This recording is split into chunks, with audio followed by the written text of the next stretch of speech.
வாழைக்காய் ஃப்ரை, ரசம் சாதத்துக்காக வாழைக்காய் ஃப்ரை பண்றதுக்காக இப்படி கட் பண்ணி வச்சிருக்கேன். இது மாதிரி கட் பண்ணி வச்சுக்கிங்க. கட் பண்ணி இதுக்கு மசாலா எப்படி தடவுறதுன்னு காமிக்கிறேங்க பாருங்க. மசாலா வந்து நம்ம குழம்பு மிளகாத்தூளே போட்டுக்குங்க. குழம்பு மிளகாத்தூள் நமக்கு தேவைக்கேற்ப அந்த இதுக்கு தடவுறது அளவு. நான் ஒரு வாழைக்காய் தான் எடுத்திருக்கேன். ஒரு 1.5 ஸ்பூன் மிளகாத்தூள் போட்டுக்கிட்டேன். குழம்பு மிளகாத்தூள், வெறும் மிளகாத்தூள் இல்ல. மஞ்சத்தூள் ஒரு 1/4 டீஸ்பூன் மஞ்சத்தூள் போட்டுக்கிட்டேன். உப்பு வந்து இதுக்கு தேவையான அளவு உப்பு போட்டுக்கிட்டேன்.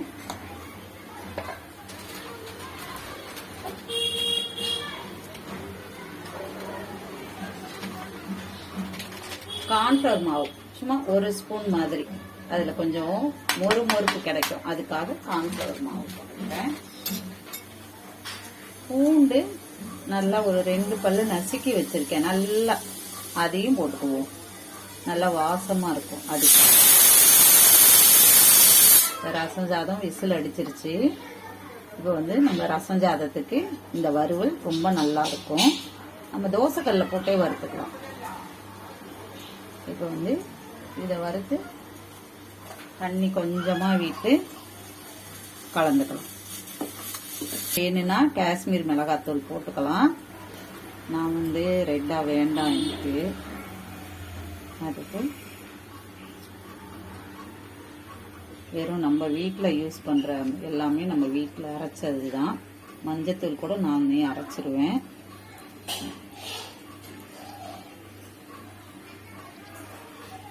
பாருங்க, இப்படி கலந்து வச்சுக்கிட்டு நம்ம வாழைக்காயில தடவிக்கலாம்.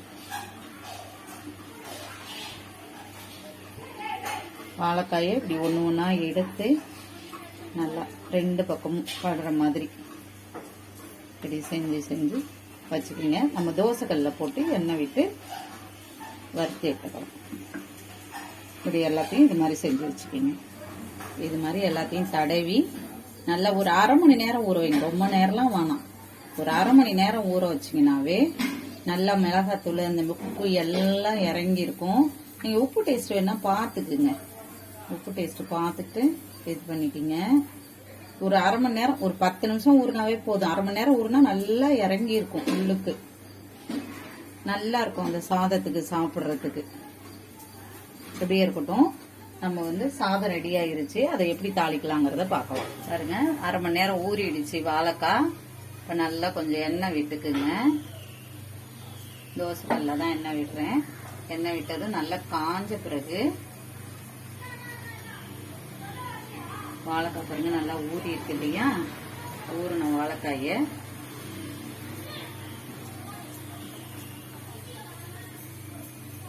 எண்ணெய் இன்னும் காயல, காயட்டும். நல்லா காயும்.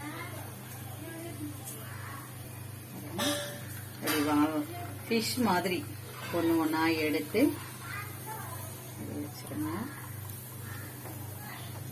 வாழைக்காய் பிடிக்காதவங்க கூட இப்படி ஃப்ரை பண்ணீங்கன்னா சாப்பிடுவாங்க.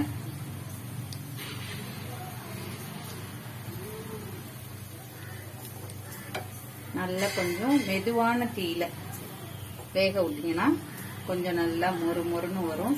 உள்ளுக்கு நல்லா வெந்திருக்கும். ஃபுல் இதுல வச்சீங்கன்னா மேல மட்டும் வெந்துரும், உள்ளுக்கு வேகாத இருக்கும். கொஞ்சம் ஃப்ரை ஆனதும் திருப்பி போடுங்க. ஒன்று ஒன்றா மெதுவாக திருப்பி போடுங்க.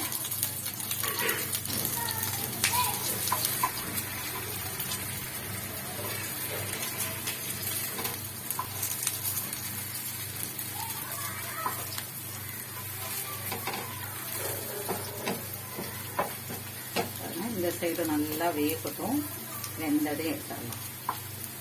நல்லா கொஞ்சம் குறைச்சி வச்சு நல்லா வேக விடும். நல்லா வேகும்.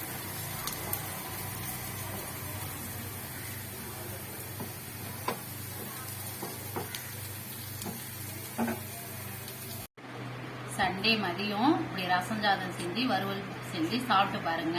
நம்ம நான்வெஜ் செய்யாத அன்னைக்கு இது ரொம்ப நல்லா இருக்கும். சுட சுட வீட்டில் எல்லாரும் இருக்கும்போது செஞ்சு சாப்பிடுங்க. ரொம்ப சூப்பரா இருக்கும்.